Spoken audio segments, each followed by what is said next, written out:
नमस्कार दोस्तों। तो दोस्तों, अगर आप बीजी अकाउंटिंग सॉफ्टवेयर का यूज़ करते हो बिजनेस की अकाउंटिंग को मेंटेन करने के लिए, और जब हमें पेमेंट करनी होती है हमारे सप्लायर को या फिर खर्चों की, तब हम पेमेंट वाउचर का यूज़ करते हैं। और जैसे अपने पेमेंट वाउचर का यूज़ करते हैं तो पेमेंट वाउचर के दौरान जीएसटी नेचर के अंदर जैसे अपने इंटर बटन प्रेस करेंगे तो काफ़ी सारे ऑप्शन हमारे सामने आ जाते हैं। तो अब हमें इन ऑप्शन का कब कब यूज़ हमें किस किस कंडीशन के अंदर करना होता है, ये आज की इस वीडियो के अंदर अपने डिस्कस करने वाले हैं। वीडियो बहुत ज़्यादा इंपॉर्टेंट है। अगर आप बीजी सॉफ्टवेयर को सीख रहे हो या फिर बीजी सॉफ्टवेयर के अंदर आप किसी बिजनेस की अकाउंटिंग को मेंटेन करने वाले हो, तो इस वीडियो को एंड तक आप जरूर देखना, ताकि आपको प्रॉपर पता चल जाए भी आपको कौन सी ट्रांजेक्शन कब करनी होती है पेमेंट वाउचर के दौरान, जब आपके सामने कुछ इस तरीके के ऑप्शन अगर आ जाए तो। वीडियो पसंद आए तो लाइक जरूर कर देना, और इसी टाइप की नई नई वीडियो को देखने के लिए हमारे चैनल को भी आप सब्सक्राइब कर सकते हैं। तो पेमेंट वाउचर पे जाने के लिए हम ट्रांजेक्शन पे जाते हैं, पेमेंट वाउचर पे एंटर करेंगे और यहाँ पर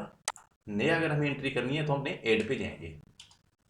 तो जैसे अपने ऐड पर गए तो आप देखोगे हमारे सामने एक वाउचर नंबर, जहाँ में वाउचर नंबर लिखना होता है, ये वाउचर नंबर पे हमारा कर्सर है जो अभी नहीं जा रहा है। जैसे हमारा डेट आई और डेट के बाद सीधा डायरेक्ट जीएसटी नेचर पे आ गया। तो अगर आपको यहाँ पर वाउचर नंबर लिखना हो तो इसके लिए हमें पेमेंट वाउचर की जो कॉन्फ़िगरेशन सेटिंग है उसको अपडेट करना पड़ेगा। अगर आप चाहते हो वाउचर नंबर आपको लिखना है तो इसके लिए हम एडमिनिस्ट्रेटर पर, कॉन्फ़िगरेशन पर, और उसके बाद में वाउचर सीरीज कॉन्फ़िगरेशन है, इस पे आना है। और यहाँ पर आने के बाद हम पेमेंट वाउचर को सिलेक्ट करेंगे और इसकी जो सीरीज है मेन, इसको सिलेक्ट कर लेंगे। उसके बाद आपके पास ऑप्शन आ जाएगा यहाँ पर वाउचर नंबरिंग का। वाउचर नंबरिंग पर अपने को क्लिक करना है, और यहाँ जो वाउचर जो नंबर आ रहा है बाई डिफॉल्ट ये नोट रिक्वायर्ड है, इसके लिए हम यहाँ पर करने वाले हैं इसको मैनुअल। और उसके बाद में हमारे से कुछ ऑप्शन पूछे जा रहे हैं भी, अगर आप मैनुअल एंट्री कर रहे हो तो अगर मैनुअल एंट्री अगर आपसे कोई डुप्लीकेट वाउचर अगर आपने पोस्ट कर दिया तो उसका क्या एक्शन होना चाहिए। केवल आपको वार्निंग दिखाई, डोंट अलाउ, यानी कि एक वाउचर दो बार अलाउ नहीं करेगा, या नो एक्शन। नो एक्शन का मतलब कोई भी आपको नहीं बताएगा, ना तो वार्निंग देगा और नहीं आपको कुछ बताएगा भी इस टाइप की एंट्री आप पहले इस वाउचर नंबर से आप पहले एंट्री कर चुके हो। तो इसके लिए हमें ऑप्शन करना चाहिए डोंट अलाउ, यानी कि एक वाउचर दो बार नहीं चलना चाहिए। उसके बाद ऑप्शन आ जाता है ब्लैंक वाउचर नंबर, यानी कि अगर आप वाउचर नंबर नहीं डालते हो तो क्या ऑप्शन होना चाहिए। तो हम यहाँ पर भी चाहेंगे डोंट अलाउ, यानी कि ब्लैंक भी खाली भी नहीं होना चाहिए, और इसको अपने ओके कर देंगे। अब जैसे वापस अपने ट्रांजेक्शन पर जाएंगे, पेमेंट वाउचर पे जाएंगे,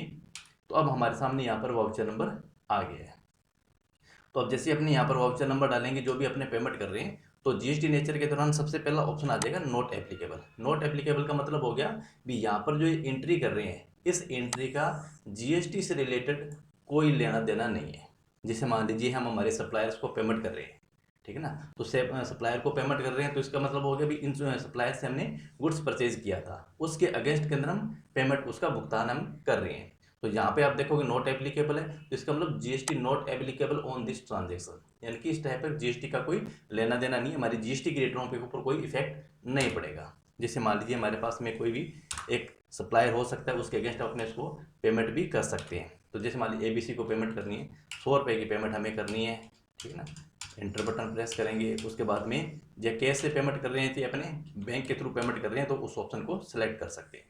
अब मेरे पास में देखो अब ये इस तरीके से ऑप्शन आ रहा है, इसको अपने बोलते हैं पेमेंट वाउचर के अंदर डबल मोड की ट्रांजेक्शन, यानी कि डेबिट का ऑप्शन पहले आ रहा है और जस्ट उसके नीचे क्रेडिट का ऑप्शन आ रहा है। हो सकता है आपके पास में कुछ इस तरीके का ऑप्शन ना आए, ठीक है, तो इसकी कॉन्फ़िगरेशन अपने सिंगल मोड भी कर सकते हैं। सिंगल मोड की अगर आप करना चाहते हो तो सेम ऑप्शन अपने फीचर एंड ऑप्शन पर जाएंगे और उसके बाद में अकाउंट्स पर जाएंगे। और अकाउंट्स पे जाने के बाद में एक ऑप्शन हमें यहाँ पर दिखाई देगा single entry system for payment and receipt voucher, तो अपने इसके ऊपर टिक कर देंगे। तो जैसे अपने इसके ऊपर टिक कर देंगे और यहाँ से इसको सेव पे क्लिक कर देंगे, तो अब हमारा जो मोड है वो सिंगल मोड में कन्वर्ट हो जाएगा। अब वापस पेमेंट पे चलते हैं, तो यहाँ देखोगे अब हमारे पास में कुछ इस तरीके से ऑप्शन आने लगे। अब पेमेंट का जो मोड है अब हमारे से यही पूछ लेगा भी आप ये जो पेमेंट कर रहे हो वो कैश के थ्रू कर रहे हो या फिर बैंक के थ्रू कर रहे हो, ठीक है। जैसे मान लीजिए हमने कैश पेमेंट कर रहे हैं तो कैश ऑप्शन करके नरेशन अपने यहाँ लिख सकते हैं, और उसके बाद में जो जीएसटी वाले ऑप्शन है वो आपको इस सिंगल मोड में भी दिखाई देंगे और डबल मोड के अंदर भी आपको दिखाई देंगे, ठीक है। अगर आप डबल मोड पे आप करना चाहते हो तो उस ऑप्शन को आप डिसेबल कर दोगे तो आपको डबल मोड के अंदर आपकी पेमेंट और रिसिप्ट वाउचर एंट्री स्टार्ट हो जाएगी। जैसे एबीसी को पेमेंट हमने कर दी 100 रुपये, तो अब उसके बाद के अंदर आपसे यहाँ कुछ नहीं पूछेगा, यानी कि पहले जो ऑप्शन हमारे पास में आ रहा था मतलब CRDR वाला। तो अब यहाँ पर आपको कुछ नहीं पूछेगा, आपने केस ऊपर सेलेक्ट कर दिया और जिसको पेमेंट करना है उसको हमने यहाँ पर सेलेक्ट कर दिया, डायरेक्ट अपने इसको सेव कर देंगे। तो ये थी हमारी GST की जो नेचर था नॉट एप्लीकेबल। उसके बाद अगर जैसे मान लीजिए ब्लैंक हमने किया था, ब्लैंक अब ये नोट अलाउ करेगा और हमने लास्ट वाउचर दिया था 11 नंबर, तो ये 11 नंबर को भी एक्सेप्ट नहीं करेगा कि भाई 11 तारीख की एंट्री आपने ऑलरेडी किया हुआ है, यानी कि 11 नंबर वाउचर आपने पेमेंट वाउचर के लिए ऑलरेडी आप यूज कर चुके हो, तो यहाँ पर ये 11 नंबर दोबारा नहीं देगा। तो यानी कि इसके अलावा कुछ ना कुछ हमें देना पड़ेगा। उसके बाद में ऑप्शन आ जाता हमारे पास में रजिस्टर्ड एक्सपेंसेस। रजिस्टर्ड एक्सपेंसेस पे जब भी अपने जाएंगे यहाँ पर इस पर सेलेक्ट करेंगे तो यहाँ एक ऑप्शन आपको दिखाई देगा भी आप ऐसा कोई खर्चा, ठीक है ना, GST का जो रजिस्टर्ड खर्चा है उसको आप यहाँ पर पेमेंट उसकी कर रहे हो, यानी कि GST पेड एक्सपेंसेस है फ्रॉम रजिस्टर्ड सप्लायर। आपने कोई रजिस्टर्ड सप्लायर से कोई खर्चा किया था जो कि B2B इनवॉइस आपके पास में आया होगा, जिस इनवॉइस के ऊपर आपका नाम होगा, आपकी कंपनी का GST नंबर वहाँ पर मेंशन होगा इनवॉइस के ऊपर, ठीक है, और आपका जो एक्सपेंसेस है उसका आप ITC है जो क्लेम कर सकते हो और वो आपका GSTR 2A 2B के अंदर भी आपको दिखाई देगा, यानी कि वो आपकी B2B सप्लाई है। ऐसे रजिस्टर्ड खर्चे जिसका हमें इनपुट क्लेम हमें करना होता है, ठीक है, यानी कि हमारी कंपनी उस खर्चे का इनपुट, जैसे मान लीजिए आपने कोई शॉप एक्सपेंसेस किया या आपने कोई बाइक की है, मान लीजिए कोई सर्विस करवाई है, कंपनी से आपको इसका इनवॉइस मिल गया और आपकी कंपनी जो सर्विस आपने बाइक की करवाई है और जो टैक्स लगा हुआ है, कंपनी ने जो टैक्स लगा दिया, तो उसका टैक्स का आपको ITC लेने के लिए आपकी कंपनी एलिजिबल है, तो अपने उसको रजिस्टर्ड एक्सपेंसेस में उसकी एंट्री करते हैं। उसके बाद में आ जाता है सेकंड ऑप्शन, तीसरा option tax paid expenses B2C का, ठीक है ना। तो ऐसी कंडीशन के अंदर इसका मतलब क्या बन गया भी आप GST पेड एक्सपेंसेस कर रहे हो, ठीक है ना, from registered supplier with B2C invoice. B2C invoice का मतलब आ गया भी आपके पास में जो इनवॉइस आया है उसके अंदर आपके नाम के साथ में GST का जो नंबर है वो मेंशन नहीं है,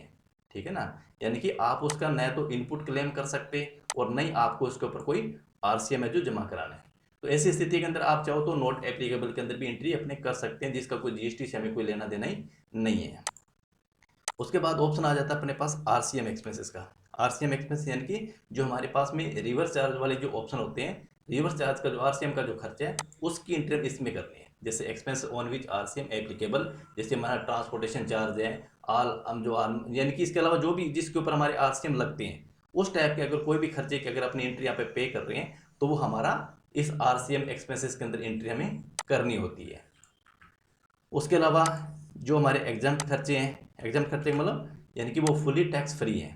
जैसे हमारे बुक्स वगैरह के हो गए, अदरवाइज टैक्सेबल एक्सपेंसेस हैं, ट्रांसपोर्ट लाइक जैसे इस तरीके के खर्चे बिल्कुल वो फुली एग्जाम्ड एक्सपेंसेस है, उसकी एंट्री अपने इसमें करो, चाहे आप नॉट एप्लीकेबल में करोगे तो भी कोई दिक्कत नहीं है। कंपोजिशन का मतलब बन गया भी अगर हमारा कोई ऐसा खर्चा है जो कि हम कंपोजिशन डीलर को पे कर रहे होते हैं, जैसे उसके अंदर हमारे को इनपुट नहीं मिलेगा और RCM भी हमें जमा करवाने की जरूरत नहीं है।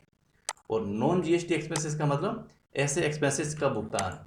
ठीक है ना, जैसे जो कि नॉन GST के अंदर है, जैसे कि हमारे पेट्रोल डीजल है इनके ऊपर जैसे भी GST नहीं है, जैसे इलेक्ट्रिसिटी का बिल अपने पे कर रहे हैं जिसके ऊपर GST नहीं है, तो इस टाइप के खर्चे अपने नॉन GST एक्सपेंसेस में कर सकते हैं,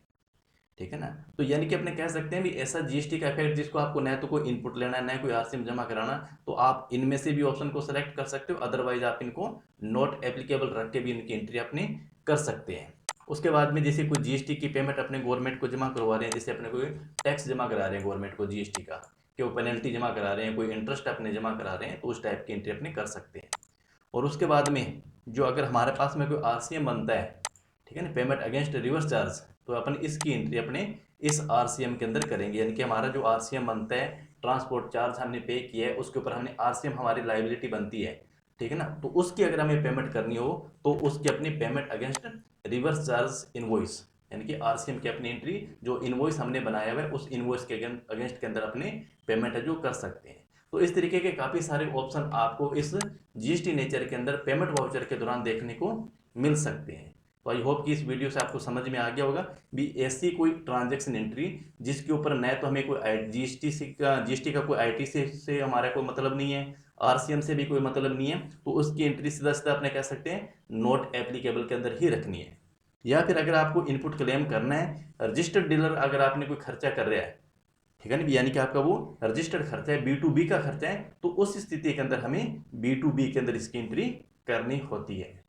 वीडियो पसंद आई हो तो लाइक जरूर कर देना, चैनल को अभी तक आपने सब्सक्राइब नहीं किया तो प्लीज़ इसको भी आप जरूर कर लेना, क्योंकि इस चैनल पर आपको आगे भी नई नई वीडियो लगातार मिलती रहेगी।